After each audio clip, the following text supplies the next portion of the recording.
해당 내용은 사연을 기반으로 하며 신원 보장을 위해 각색됩니다. 북한은 세계에서 가장 폐쇄적인 사회주의 국가입니다. 개인의 자유는 존재하지 않고 모든 것이 국가에 의해 통제되죠. 특히 1990년대 고난의 행군 시기에는 수백만 명이 굶주림으로 목숨을 잃었습니다. 그 절망적인 현실 속에서 살아남기 위해 목숨을 걸고 탈출을 시도하는 사람들이 있었어요. 오늘 여러분께 들려드릴 이야기의 주인공도 그중 한 명입니다. 11살에 아버지를 잃고 홀로 남겨진 채 죽음의 문턱까지 갔던 한 소녀의 이야기죠. 극한의 배고픔 속에서 마지막 힘을 짜내어 어머니에게 쓴 유서. 그리고 김정일 초상화를 팔아 목숨을 연명한 후 시작된 꽃제비 생활. 하지만 진짜 시련은 중국에서 시작됐습니다. 인신매매로 팔려가 3년간 노예 생활을 하다가 북한으로 강제 송환된 그녀. 그곳에서 겪은 굴욕적인 신체 검사와 지옥 같은 수용소 생활은 상상을 초월했죠. 그렇다면 과연 이 소녀는 어떻게 그 모든 시련을 견뎌내고 마침내 자유의 땅에 발을 디딜 수 있었을까요? 두 번의 탈북과 생사를 오가는 극한의 여정 끝에 마주한 감동적인 결말까지. 지금부터 여러분께 그 충격적이고도 감동적인 실화를 들려드리겠습니다. 안녕하세요. 저는 미영입니다. 오늘 여러분께 제 이야기를 들려드리려고 해요. 아마 듣기 힘든 내용도 있을 거예요. 하지만 이것이 제가 살아온 진짜 현실이었습니다.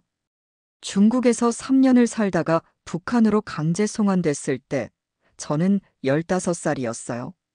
그때까지만 해도 북한이 제 고향이니까 조금은 안도감이 있었죠. 하지만 그 생각은 완전히 틀렸습니다. 국경을 넘자마자 시작된 것은 상상할 수 없는 굴욕이었어요. 옷 벗어. 차가운 목소리와 함께 시작된 신체 검사는 그야말로 지옥이었습니다. 나이와 성별을 가리지 않고 모든 사람이 알몸이 되어야 했어요. 부끄러워하거나 망설이면 바로 폭언과 폭행이 이어졌죠. 인간 쓰레기들이 뭘 부끄러워해. 담당자들은 우리를 사람 취급하지 않았어요. 코, 입, 귀는 물론이고 몸의 모든 구멍을 샅샅이 뒤졌습니다. 중국에서 가져온 돈이 있는지 찾기 위해서였죠. 심지어 치약 튜브까지 모두 잘라서 확인했어요. 그 순간 깨달았습니다. 여기서는 인간의 존엄성 같은 건 아무 의미가 없다는 걸요. 저희는 그냥 범죄자, 아니 그보다 못한 존재였어요. 수치심을 느끼는 것조차 허락되지 않는 곳이었습니다. 몇 시간에 걸친 검사가 끝나고 나서야 옷을 입을 수 있었어요. 하지만 그때부터가 진짜 시작이었죠. 이곳에서 저희를 기다리는 건 더 큰 시련들이었으니까요. 사실 저희 가족이 중국으로 떠날 수밖에 없었던 이유부터 말씀드려야겠어요. 고난의 행군이라고 불리는 그 시기, 저희 집도 예외는 아니었습니다. 하루 한 끼도 제대로 먹지 못하는 날이 이어졌어요. 처음에는 며칠이었지만 곧 몇 주, 몇 달로 늘어났죠. 그러다 보니 사람들이 변하기 시작했습니다. 배고픔 앞에서는 가족도 친구도 소용없었어요. 아버지도 마찬가지였어요. 원래 아버지는 정말 고지식하고 착한 분이었습니다. 남의 것에 손 떼는 일은 절대 하지 않으시는 그런 분이셨죠. 하지만 극도의 기아는 사람을 완전히 바꿔놓았어요. 아버지, 배고파요. 제가 그렇게 말하면 아버지 눈에는 미안함과 절망이 동시에 비쳤어요. 하지만 가져다 줄 음식은 없었죠. 그러던 어느 날 아버지에게 이상한 증상이 나타났습니다. 음식만 보면 눈이 변하는 거예요. 아무리 배가 불러도 계속 먹으려고 하셨어요. 나중에 알았지만 이게 개걸병이라는 거였습니다. 너무 오래 굶다 보니 뇌에서 포만감을 느끼지 못하게 된 거죠. 가장 충격적이었던 건 제가 중학교에 입학하는 날이었어요. 미영아, 책가방 어디 뒀지? 아무리 찾아도 제 책가방이 보이지 않았어요. 나중에 어머니께서 조용히 말씀해 주셨죠. 아버지가 장마당에 가져가셨다. 책가방을 팔아서 음식을 사드신 거였어요. 그 순간 아버지에 대한 복잡한 감정이 밀려왔습니다. 이해는 되지만 원망스럽기도 했죠. 아버지는 결국 영양실조로 돌아가셨어요. 12살이었던 저는 아버지의 죽음 앞에서도 눈물을 흘리지 못했습니다. 너무 많은 죽음을 봐왔고 감정이 메말라 버린 상태였거든요. 장례식 준비를 위해 아버지 직장에서 돈을 빌려줬어요. 제 사상을 차릴 수 있을 만큼의 음식을 마련할 수 있었죠. 그나마 아버지께 마지막 인사라도 제대로 드릴 수 있다는 생각에 조금은 위안이 됐어요. 하지만 그 순간도 오래가지 못했습니다. 제사를 지내는 도중에 이상한 일이 벌어졌어요. 분명히 상에 올려놨던 음식들이 하나둘씩 사라지는 거예요. 이상하네. 분명히 여기 있었는데. 어머니가 당황하며 두리번거렸지만 소용없었어요. 알고 보니 아버지의 가장 친한 친구였던 김 아저씨가 음식을 훔쳐먹고 있었던 거예요. 김 아저씨 입 주변에는 기름기가 번들거렸어요. 친구의 제사상 음식을 몰래 먹은 증거였죠. 평소라면 절대 그러지 않았을 분이었는데 배고픔은 모든 걸 바꿔놓았습니다. 그 순간 깨달았어요. 이곳에서는 도덕도, 우정도, 가족에도 배고픔 앞에서 무너진다는 걸요. 생존이 모든 것보다 우선이 되는 곳이었습니다. 아버지의 장례식마저 제대로 치르지 못한 채 저희는 더 큰 절망에 빠졌어요. 이제 가장이었던 아버지마저 없으니 앞으로 어떻게 살아야 할지 막막했죠. 아버지가 돌아가신 후 상황은 더욱 악화됐어요. 어머니와 언니는 먹을 것을 구하러 라진선봉으로 떠났습니다. 3일 정도면 돌아올 거야. 어머니의 말을 믿고 집에서 기다렸어요. 하지만 3일이 지나도 일주일이 지나도 어머니는 돌아오지 않았습니다. 11살이었던 저는 완전히 혼자가 됐어요. 집에는 먹을 것이라고는 아무것도 없었죠. 처음 며칠은 그래도 괜찮았어요. 내일은 분명히 오겠지. 그런 희망으로 하루하루를 버텼습니다. 하지만 시간이 지날수록 몸에 힘이 빠지기 시작했어요. 어머니를 마중 나가는 길조차 버거워졌죠. 다리가 후들후들 떨렸고 걸음걸이도 휘청거렸어요. 6째 날이 되자 더 이상 일어설 수도 없었습니다. 마지막으로 어머니를 마중 나간 것도 그날이었어요. 집으로 돌아와 바닥에 누웠는데 몸이 바닥에 완전히 달라붙는 느낌이었습니다. 이제 정말 죽는구나. 죽음에 대한 두려움보다는 다른 감정이 더 컸어요. 바로 버림받았다는 서러움이었죠. 어머니가 나를 버리고 간 걸까? 그 생각이 머릿속을 맴돌았어요. 어쩌면 어머니도 저 때문에 발목이 잡히는 게 싫어서 일부러 안 오는 걸지도 모른다는 생각까지 들었습니다.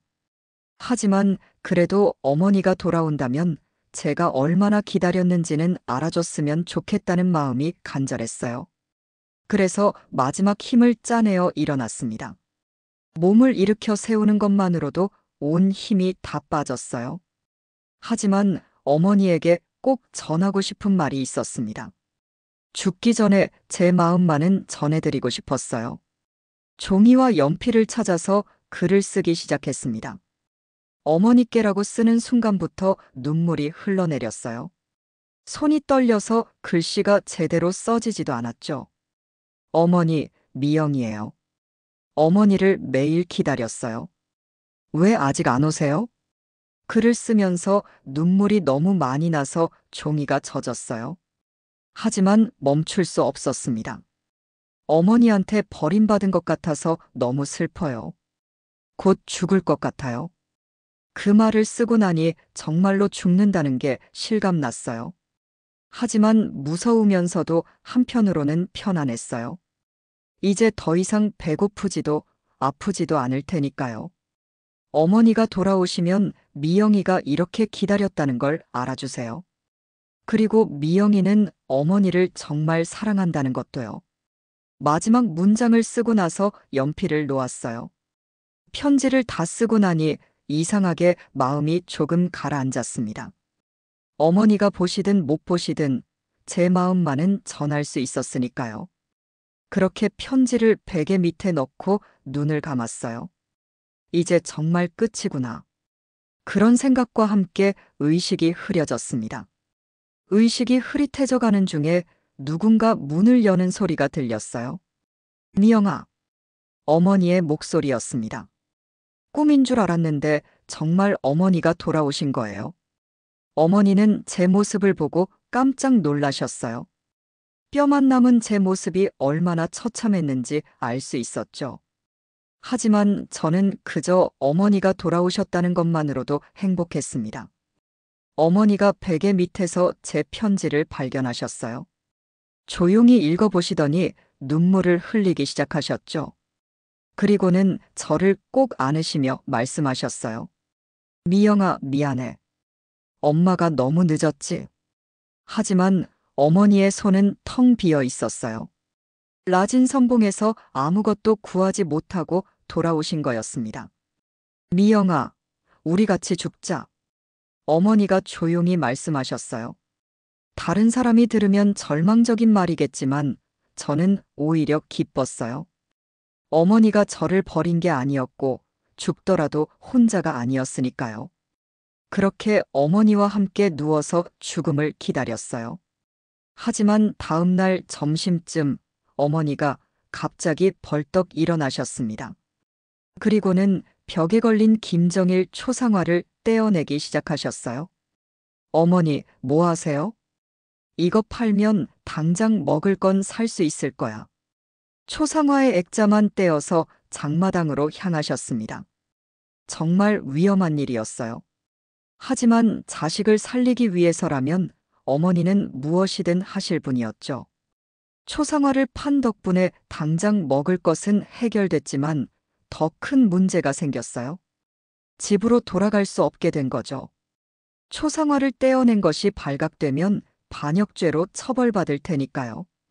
그때부터 저희는 꽃제비 생활을 시작했습니다. 길거리에서 하루하루를 버티며 살아가는 거예요. 11살 소녀와 여자 둘이서 길거리에서 살기란 정말 위험천만했어요. 하지만 어쩔 수 없었습니다. 집은 이미 돌아갈 수 없는 곳이 됐고 친척들도 자기 살기 바빴으니까요.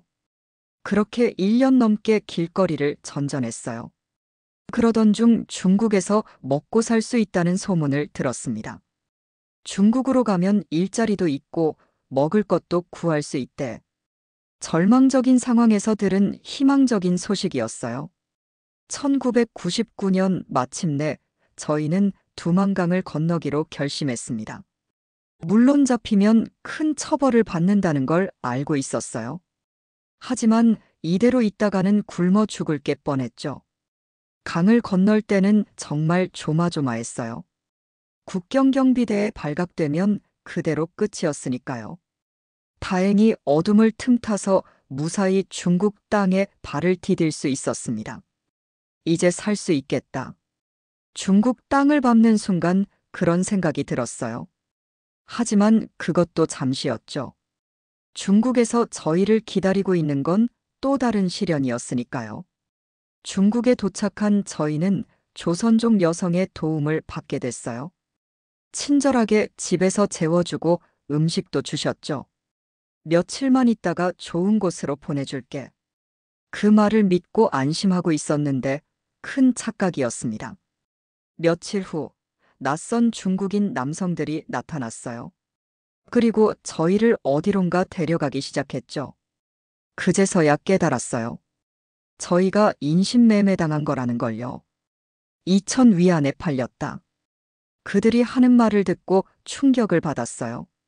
사람을 물건처럼 사고 파는 거였죠. 그것도 굉장히 싼 값의 말이에요. 다행히 저희 모녀는 함께 팔려갔어요. 보통은 따로따로 팔리는 경우가 많은데 제가 너무 어려서 시집 보내기엔 부적절하다고 판단했나 봐요. 어머니를 산 남성은 아이를 갖고 싶어 했습니다. 그곳에서 3년을 살았어요. 봄에는 씨 뿌리고, 여름에는 김 매고, 가을에는 추수하고, 겨울에는 나무하는 일을 했죠. 처음에는 학교도 보내주고 호적도 만들어준다고 했지만 결국 그냥 농장 일꾼으로 부려먹었어요. 어머니는 그곳에서 남동생을 낳으셨어요. 하지만 그 남자는 점점 어머니를 함부로 대하기 시작했습니다. 우리를 사람이 아닌 소유물로 여겼죠. 그렇게 3년을 살다가 결국 중국 공안에 잡혔어요. 누군가 신고한 거였죠. 아마 마을 사람들 중에 시세 많은 사람이 있었나 봐요. 중국 공안에 잡힌 저희는 곧바로 북한으로 송환됐어요. 3년 만에 다시 밟은 고향 땅이었지만 전혀 반갑지 않았습니다. 하늘마저 어둡고 절망적으로 보였어요. 북송되자마자 시작된 건 앞서 말씀드린 그 끔찍한 신체 검사였어요. 그리고 나서 노동단련대로 보내졌죠. 거기서 2주 정도를 보냈는데 정말 지옥 같은 곳이었습니다. 가장 충격적이었던 건 그곳에서 주는 음식이었어요. 돼지 사료용 썩은 옥수수에 돌멩이가 섞인 걸 죽으로 끓여서 줬거든요. 먹다 보면 돌이 씹히는 건 당연했어요. 하지만 그것도 감사해야 할 정도로 배가 고팠습니다. 그런데 그곳에서 어머니가 위험한 상황에 처하셨어요. 중국에서 아이를 낳고 수유를 하다가 갑자기 끊어졌기 때문에 유방에 염증이 생긴 거예요. 하지만 그 사실을 말할 수 없었어요. 중국에서 결혼했다는 걸 알리면 더 혹독한 처벌을 받을 테니까요. 어머니는 고열에 시달리면서도 강제 노동을 해야 했어요. 비 오는 날에도 밖에서 일하고 들어오셨죠. 그러다가 사상교육 시간에 갑자기 쓰러지셨습니다. 이제 어머니도 가는구나. 그 순간 그런 생각이 들었어요. 너무 많은 죽음을 봐왔기 때문에 담담하게 받아들였습니다. 하지만 기적이 일어났어요. 같이 수감됐던 다른 탈북민들이 돈을 모아서 어머니께 링거를 사주신 거예요. 겨우 150원이었지만 그 링거 한 방이 어머니 목숨을 구했습니다. 노동단련대에서 2개월을 보낸 후 저희는 집으로 돌아갈 수 있었어요. 하지만 그곳에서의 경험은 트라우마로 남았습니다. 다시는 그런 곳에 가고 싶지 않았어요. 2002년 저희는 2번째 탈북을 감행했습니다. 이번에는 중국의 대도시로 향했어요. 시골에서는 너무 쉽게 발각되니까요. 대련을 거쳐 상하이까지 갔는데 그곳에서 한국 문화를 처음 접했어요. 가을 동화라는 드라마를 보면서 한국에 대한 호감을 갖게 됐죠. 어머니는 한국 기업 주재원 집에서 일하시면서 한국인들의 따뜻함을 경험하셨어요. 그들은 어머니께 보너스까지 주시며 잘 대해주셨습니다. 그때부터 한국행을 꿈꾸기 시작했어요. 하지만 방법을 몰라서 8년을 그냥 보냈죠. 2006년 드디어 브로커를 통해 한국으로 갈 수 있는 기회가 생겼어요. 몽골 루트였는데 정말 위험천만한 여정이었습니다. 7명이 함께 차에 몸을 구겨 넣고 철조망을 넘었어요. 몽골 사막에서 길을 잃을 뻔했지만 제가 앞서가서 몽골 군인을 찾아왔어요. 그렇게 해서 무사히 한국행 비행기를 탈 수 있었습니다. 인천공항에 도착했을 때의 감동은 지금도 잊을 수 없어요. 창밖으로 보이는 바다와 하늘이 정말 아름다웠어요. 천국이 있다면 여기겠구나. 그런 생각이 들었습니다. 가장 놀라웠던 건 한국에서의 신체 검사였어요. 북한에서와는 완전히 달랐어요. 제 몸에 맞는 옷과 신발을 주기 위한 배려였죠. 사람을 존중하는구나. 그 순간 진짜 한국에 온 게 실감났습니다. 이제 저는 한국에서 새로운 삶을 시작했어요. 힘든 과거였지만 그 경험이 저를 더 강하게 만들어줬습니다. 여러분께 이 이야기를 들려드릴 수 있어서 감사해요. 이 이야기가 마음에 드신다면 구독과 좋아요 부탁드립니다. 여러분의 관심이 더 많은 사연을 나눌 수 있는 힘이 됩니다. 다음에도 공감되는 이야기로 찾아뵙겠습니다. 감사합니다.